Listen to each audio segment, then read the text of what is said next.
Liverpool had a mixed week this time around. They had a relatively easy fixture against Southampton, but they struggled, I would say, to beat them in the end. But we still got the win and extended our lead at the top of the Premier League table. And then you expected that this momentum would continue when they were playing PSG at home in the second leg of the round of 16, I believe. However, we were knocked out on penalties. We'll discuss that a little later. But first, let's talk about the Southampton game. It did not go according to plan. The first 45 minutes, I think, was the worst we'd seen under Slot. The team just felt lethargic. There weren't the right runs, there weren't the right passes being made. And in the Premier League, they will punish you. Smaller teams will punish you, and that's what Southampton did. A huge mix-up between Virgil van Dijk and Alisson. That's like something that they always do. There's always this one big, massive error that the pair do, and it was against Southampton. A very smart finish by the Southampton player. And then the second half, it was a little crazy. It was like Arne Slot went absolutely hammer and tongs at the team. That's what they said after the final whistle, that he was really upset at halftime. And you saw the difference in the team. They were completely different. They were hungry. I think it was Nunez who got the equalizer, a brilliant, smart finish. For once, Nunez did something right. And then we had two penalties, one a little dodgy, but nevertheless, 3-1 to us. And we actually extended our lead at the top of the table because Arsenal ended up drawing against Manchester United, which is something that I expected because Arsenal aren't firing in the Premier League as they are in the Champions League. And United always turn up for those big games. In fact, United could have probably won that game. So, all in all, an okay-ish performance in the Premier League because we had our eye on the Champions League. But Rohit, what did you think about this Premier League performance and obviously extending the lead at the top of the table? I think very interesting. I didn't think about how you conceded the goal against Southampton, and it's very similar to the goal that you conceded against PSG, right? If you think about it, now it's all coming back to me, right? Confusion kind of at the back and some misunderstanding between your one of your center backs and your goalkeeper. That's very interesting. I saw a little bit of the game, when Southampton took the lead, I knew it was not going to last. And then, you guys came back, storming back into the fixture, right? Because I think the two goals that you got, one to equalize, one to go ahead, were basically back to back. And an interesting fact in this match, those two goals were courtesy Nunez, right? So hero in this match, but in true Nunez fashion, becoming into the villain against PSG, right? Fascinating footballer from that standpoint.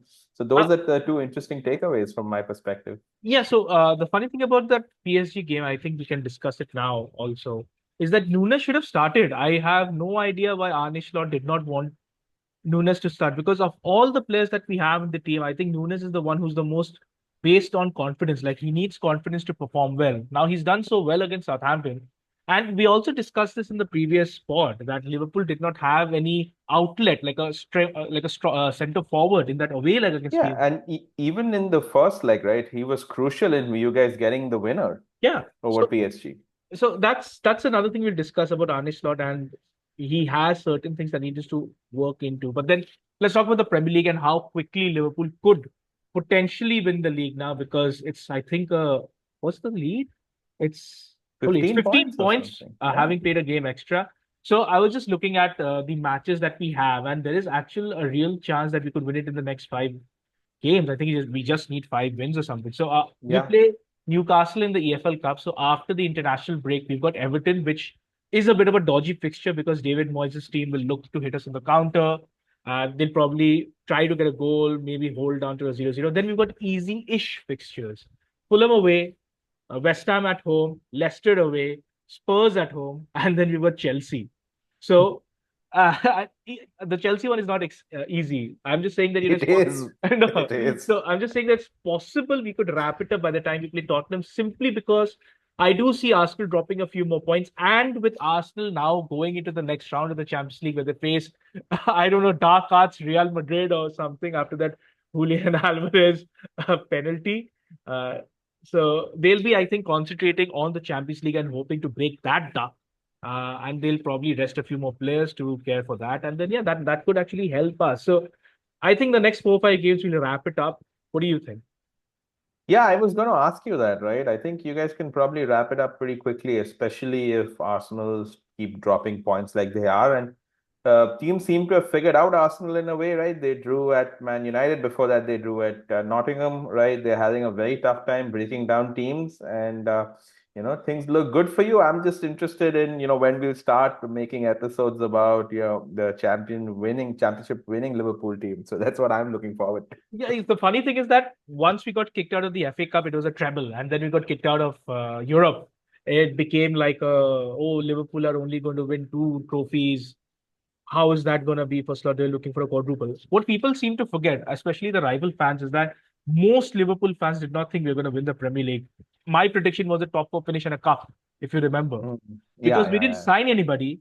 We didn't bring any fresh faces in. We had gaping holes in the side, which we are seeing right now. And winning the Premier League and possibly the AFL Cup in your first season is it's an exceptional return for someone who's not brought anybody else in. So I don't really understand. So this is a bit of football rivalry speaking, tribalism, maybe just, to mock Liverpool fans and goad them into saying, oh, you could have won a treble or a quadruple and now it's nothing. But I No. don't think it makes sense. I think Slot's done an amazing job. Yes, there Yeah. are a few issues with Slot. One of the issues that I would like to discuss is the selection of the teams at times. I don't know why he went with Jota as a starting forward rather than Nunez when we saw that Nunez's physicality helps us. And the other issue is that sometimes when he plays uh, the defensive structure, that's a 4-2-4, it's sometimes easy to bypass the press, which we saw PSG do quite a few times. In hindsight, it's very easy to criticize a team after they've lost a game. But we must also understand that PSG were one of the best teams in Europe when we faced them. Like the form has been excellent. They look like a proper unit under Luis Enrique. Like like it doesn't have those crazy superstars like a Kylian Mbappe or Lionel Messi, but they work well as a unit. Usman Dembele is doing really well. I did not think I would say that. Joao Neves, I think the left back shut Salah down so well, and that's great because it just shows how well PSG have worked into making a team. And the other issue is that, if you shut Salah down, like take him out of the game, there's nobody else who steps up for us. That's the problem Yeah. with the attack. Luis Diaz. So there's this nickname that we have for Luis Diaz and Darwin Nunez. They're called the South American Chuckle Brothers because they seem to be laughing all the time, no matter what happens. So it's fine. So obviously the summer will be a huge one for us. There'll be some changes. There'll be some incomings and obviously some outgoings. And then there was this also talk of Virgil van Dijk came out and said, I don't know if I'm going to be staying or not again. He was seen talking to the PSG president after the loss. And Salah said Yeah. that he doesn't know, and Trent said he doesn't know. So all the negative talk is back on Liverpool. Had we won against PSG, nobody would have been talking about that. It's just a roundabout for Liverpool right now. Yeah, I think you made quite a few good points, right? Let's just dive into the PSG game. I watched it live and it was an amazing game of football, right? Great technical skill levels, amazing intensity, and you guys created quite a few chances. Salah had two clear-cut chances to put you guys 2-0 up within the first 10-15 minutes. It would have been a totally different game if, he had put those away, but that's just how things work. And we talked about how the PSG team is full of these technical, talented young players, and that just goes to show that football is a team game, right? It's not like a superstar game. If you get superstars, you're not going to win. So having your Kylian Mbappe's, Neymar's, and Messi's together in the team, that just made it kind of lopsided, right? Now that they have all these young players who are really good, by the way, all of them are really technical, really good, but they also track back and they do the dirty work, is seeing PSG progress, right? And another kind of thing about PSG I wanted to talk about was Desiree Doué. I don't know if you saw him. He came on as a substitute. He didn't start.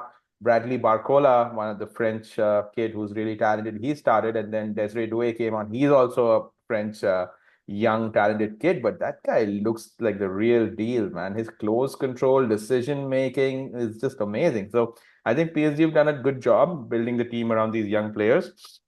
And then, of course, Nunez, right? Let's talk about Nunez in the game a little bit. He came on, and you could see his decision making can be so weird sometimes. There were these instances where the ball was played over the top. He had no communication with Luis Diaz. Both of them left it alone when, one of them should have gone for the ball, and like things that are pretty asinine in certain cases, right? But like you said, it's pretty good overall. Slot's performance in this season, even though you guys lost in the penalties at the end of the day, right? That's taking it very, very close against a very good team. Yeah, so it was just two good teams going at it. good quality football. Now, ideally, we would have been out of this tie had the first leg gone the way it should have, with PSG probably scoring 4 or 5. So Mhm. Allison again had a good game, and you're right, we had chances. PSG did well to thwart those. We missed our chances. They had their chances. We did some defending very well. Obviously, they scored that goal after a howler. But this was just two quality teams going at each other. And there was no clear winner after 90 minutes and 120 minutes. That's 210 minutes. You needed penalties to decide, and penalties are always a lottery. Yeah, granted, Nunes could have taken a better penalty. Curtis Jones also could have taken a better penalty, but those are again fine margins. And then the substitutes that we made are also a little weird. So Alexis McAllister and Dominic Szoboszlai are really good penalty takers, but they were taken off. I think they were tired. Slot had something Yeah. else going on. So things happen. It's fine. The interesting thing, and I texted this to you after the game, is that this was Slot's first knockout tie in European football in his management career. Oh, Yeah. wow. So he's Huh. been at Feyenoord, he's been at, I think, at Alkmaar, but he's never been able to progress to the knockout rounds. So this is the Huh. first time he went there. He obviously got one of the toughest teams. Us coming Yeah. first in the Champions League didn't work out at Didn't all. help you at all. Yeah, Yeah. but I'm not gonna make that as an excuse. Like there were a lot of people who were moaning and saying that, oh, we topped, we should have gotten a Bruges, or we should have gotten some easier team. This is the Champions League. You are supposed to face tough Agreed. teams, right? I mean, what difference does it make you face Bruges next time around or not? You're gonna face Real Madrid. You are gonna face tough teams. It's not gonna be an easy Mhm. round. I would prefer to face tough teams and reach the final rather than facing easy teams to reach the final. And you will get knocked out. It's gonna happen. This is Agreed. football. You can't win every game. So it's fine. I'm sure Slot will learn from this. And the good part is that we don't have a lot of time to dwell on it because there is a very, very big game coming up at the weekend. That's the EFL Cup final. This is the third time we've made it in a row, I believe, because we've won the Yeah. last 2 times. Yeah, both times we You beat beat us Chelsea. last time. Yeah. Yeah. Uh, that was a crazy game. We had like Yeah. half of the team missing, and the atmosphere at Wembley was so electric. This time around, also, I believe it'll be the same. But I think the Newcastle fans will be cheering a lot more because this is like a huge deal for them, a first Yeah. major cup final, and I don't know, years, maybe decades. I'm not quite sure.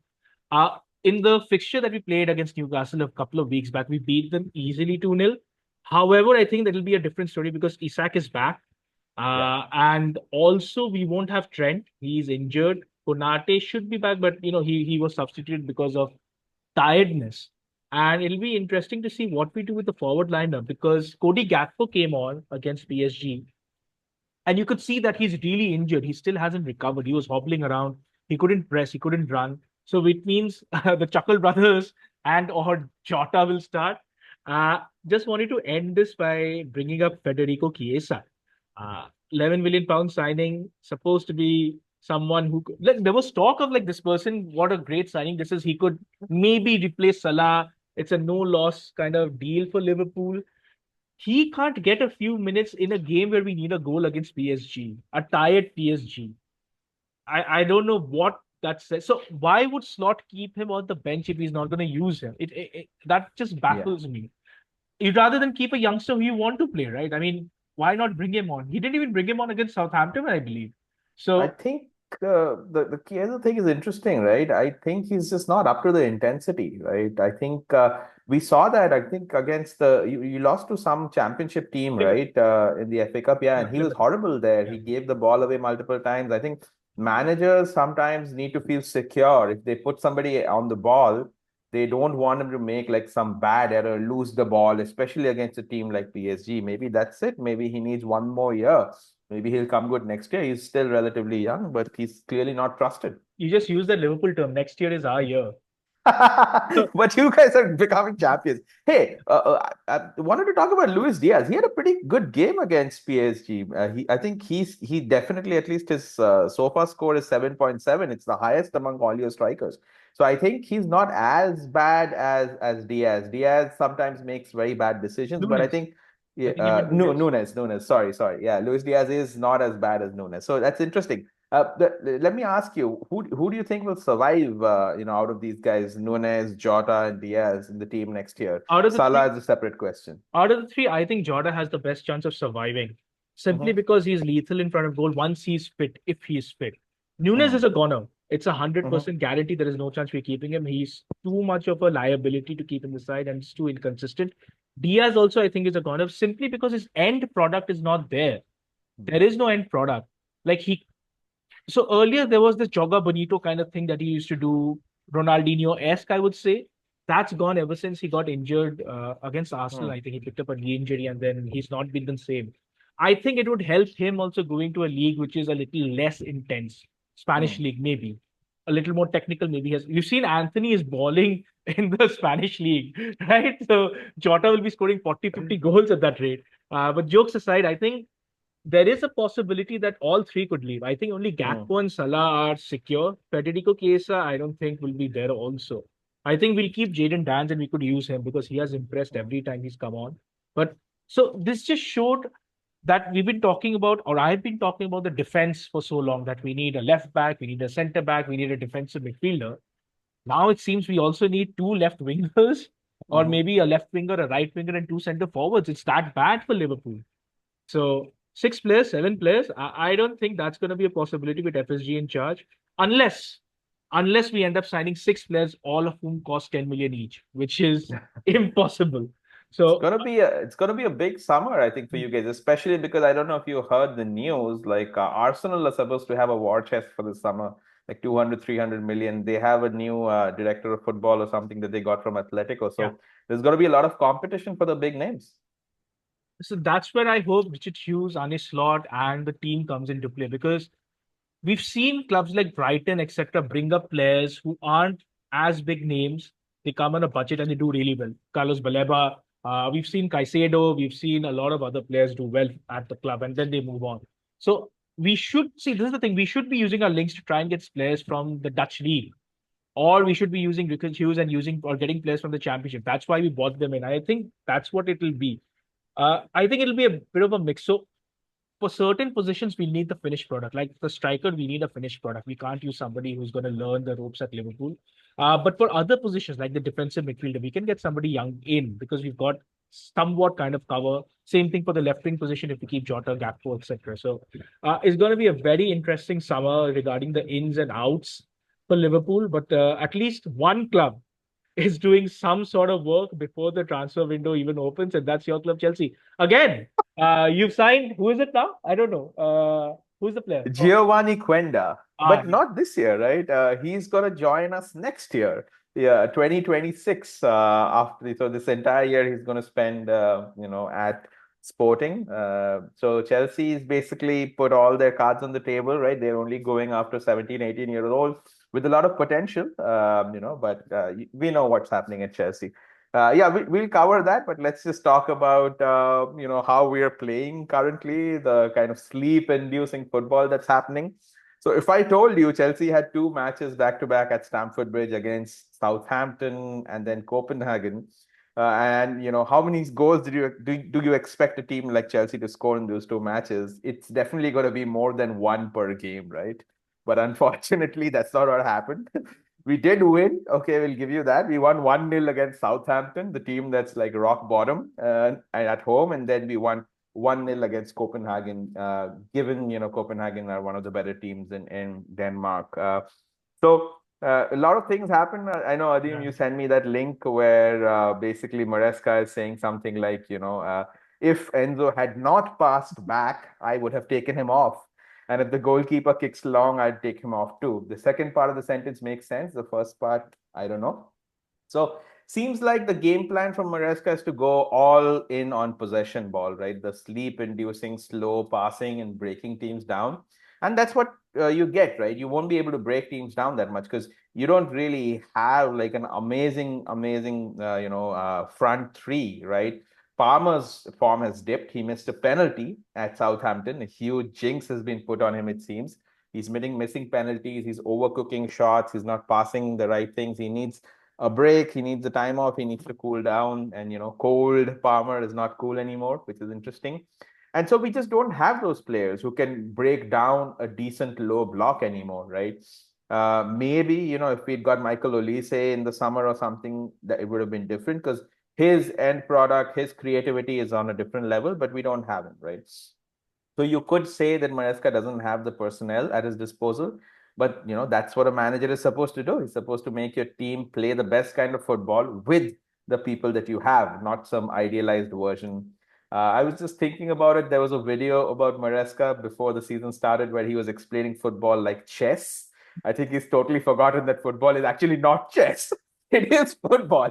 You've got to entertain, the public who's coming there to play. So that's been a bone of contention as well. The crowd has been very, quiet at Stamford Bridge, to the extent that during the game against Copenhagen in the UCL, the Conference League, the away fans started shouting, "Is this a library? Is this a library?" or something like that.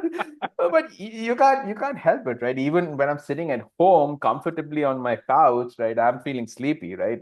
I can totally imagine how disheartened a fan who's traveled a long way, gone there in the middle of the week to support a team will feel. Some positives, right? If you look at the overall numbers this year versus last year, we're doing better in most of the metrics. So things like XG for, XG against, both of those numbers are better. So I guess having control does help. But it's something that it's very hard to watch. The second thing is Maresca did come out and say, we won the last 4 games and like 2 or 3 clean sheets, but who have we played in the last 4 games? We played Copenhagen, we played Southampton, we played Leicester City. These are not games that you expect to lose. If you lose those games, you're out of a job, right? So that's where we are at. We face Arsenal, so that's going to be interesting to see at away at the Emirates. So that's going to be a true test of this possession ball. Go ahead. Yeah, so I find this a little interesting because at the start of the season, I remember watching a few Chelsea games, right?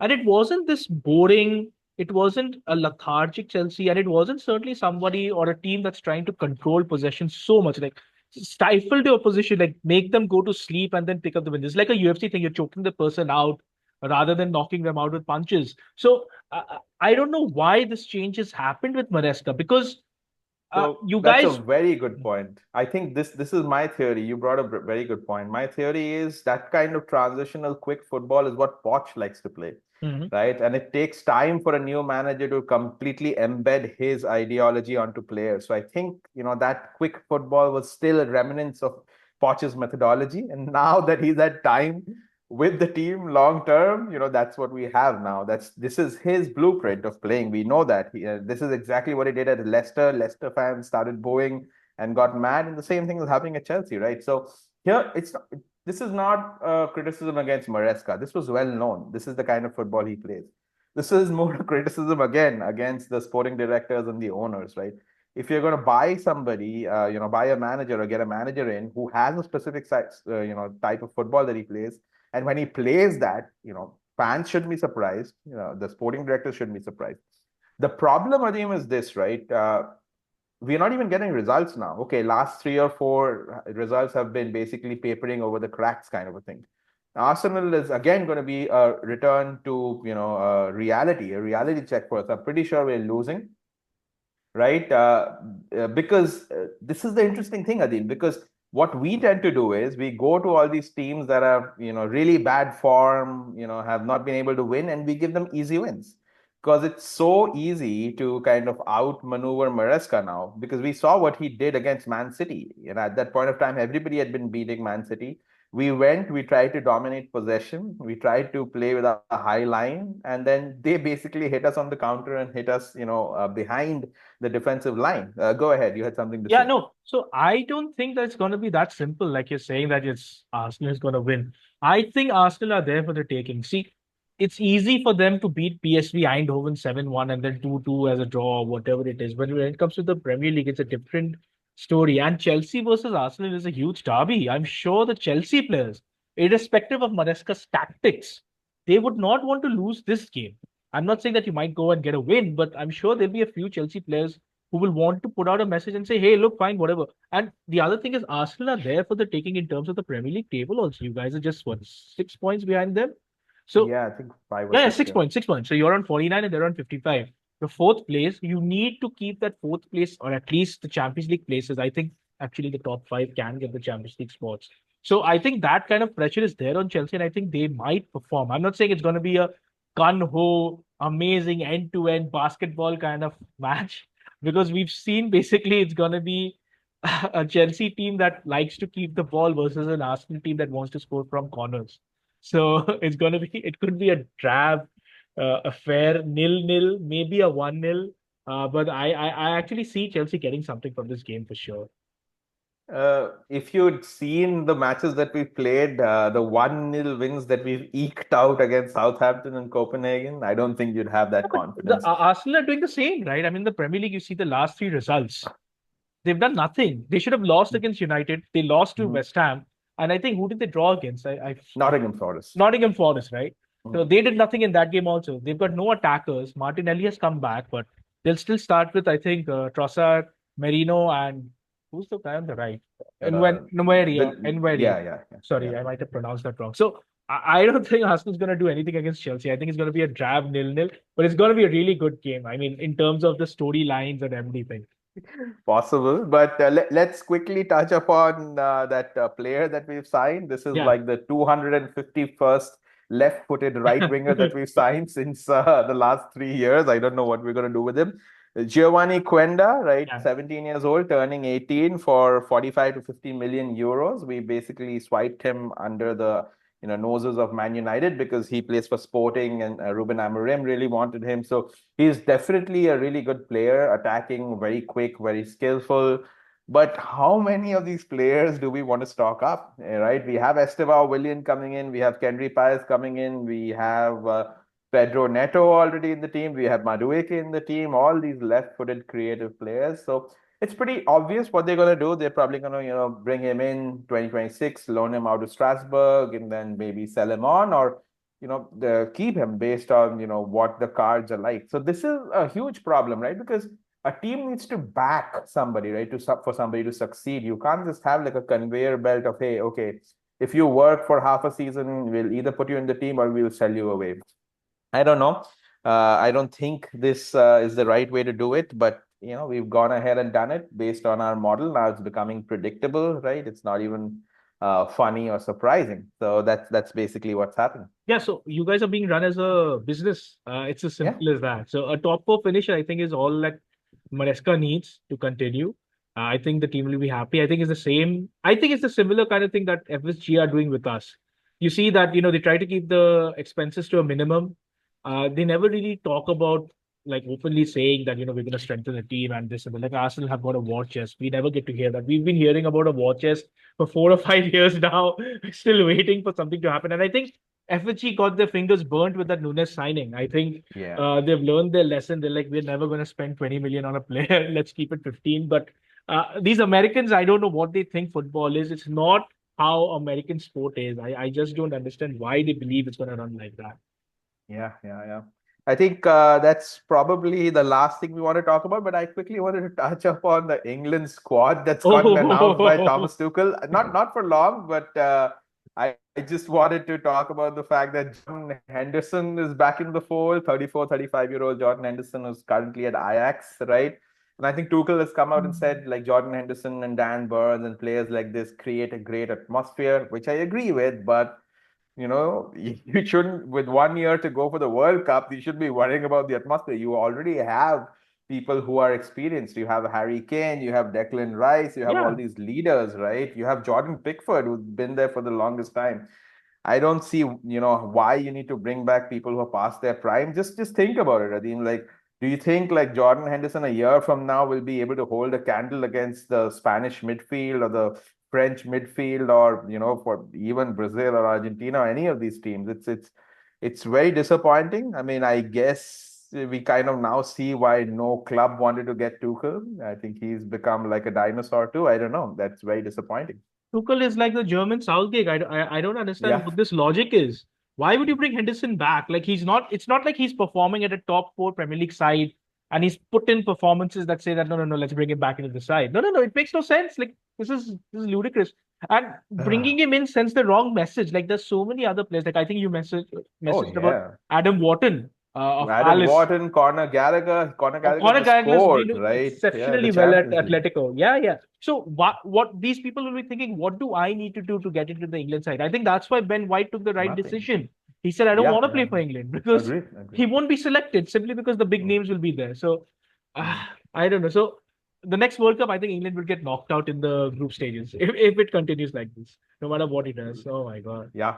Uh, Last thing we yeah. wanted to talk about, right? Of course, a lot of big things are happening. Maybe Liverpool are going to become EFL champions. Maybe Chelsea is going to win, lose, draw at Arsenal. We don't know. So we'll see you guys next week. A lot of interesting things to talk about next week as well. And then, of course, we'll also talk a little bit in depth about the international break and what we foresee happening, because of course the international break is upon us.